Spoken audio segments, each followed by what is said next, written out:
يا اختي اخت جوزي دي انا مش عارفه اعمل معاها ايه ولا اتعامل معاها ازاي. صعبان عليها ان انا عروسه جديده ولسه متجوزه جديد، يعني المفروض ان انا اعمل اللي انا عايزاه في بيتي بحريتي. ده بيتي دلوقتي، انا متجوزه وقاعده في بيت عيله. دلوقتي دي اخت جوزي الكبيره، امه مش موجوده، هي الكبيره اخته. بس عايزه اقول لكم ان من ساعه ما اتجوزت ودي مش سايبالي لا هي ولا بنتها، ليل ونهار قاعدين عندي، ولو هي مش موجوده تقوم تصدر لي على طول بنتها تنزل وتقعد معايا. طبعا انا في الاول قلت مفيش مشكله وعادي، دي اخت جوزي يعني ايه المشكله ودي بنتها. لكن بقى اللي يضايق في الموضوع ان الاقيها تجيلي وتتكلم معايا وتقولي انا عايزه اقولك على حاجه ويا ريت تسمعي كلامي ده وتنفذيه. طبعا استغربت من طريقه كلامها، بس قلت مش مشكله يا بت اقعدي واسمعيها.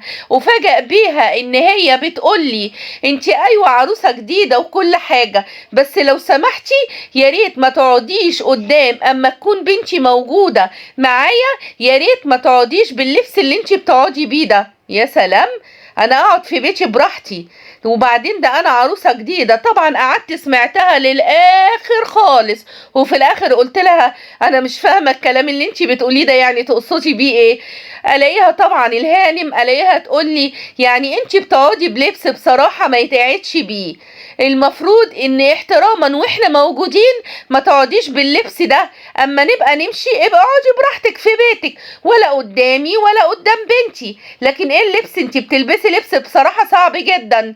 مش معنى ان انتي عروسه اما يكون عندك حد، حتى لو كنت انا اخت جوزك الكبيره او حتى بنتي، عيب ان انتي تقعدي قدامنا، وحتى لو مش قدامي قدام بنتي عيب انك تقعدي بالطريقه دي. طبعا انا بصيت لها كده قلت لها ايه اللي انت بتقوليه ده؟ اولا انا عروسه جديده البس لجوزي اللي انا عايزاه واقعد في بيتي زي ما انا عايزه، لكن ازاي تقولي لي وتتكلمي معايا بالطريقه دي؟ انا مش عارفه هو انا غلطانه ان انا بقول لها كده ولا هي بتتكلم وخلاص ولا ايه بالظبط. انا استغربت بصراحه. انا اقعد في بيتي البس اللبس براحتي، وبعدين انا عروسه جديده، ايه المشكله ان انا اقعد كده لابسه اللي انا عايزاه وحاجات عرايسي وبراحتي خالص؟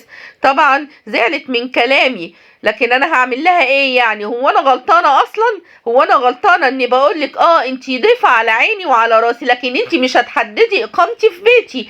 براحتك، مش عايزه بنتك ما تنزلش عندي براحتك ما تنزلهاش، لكن انا في بيتي البس اللي انا عايزاه، انا حره ببيتي، انتي مش هتتحكمي فيا. زعلت من كلامي ولقيتها بصالي كده بطريقه واسلوب مش كويس ومشيت. وانا مش عارفه بصراحه، هي البدايه كده مش بصراحه من البدايه كده صعبه، فانا مش عارفه انا هتعامل معاها ازاي.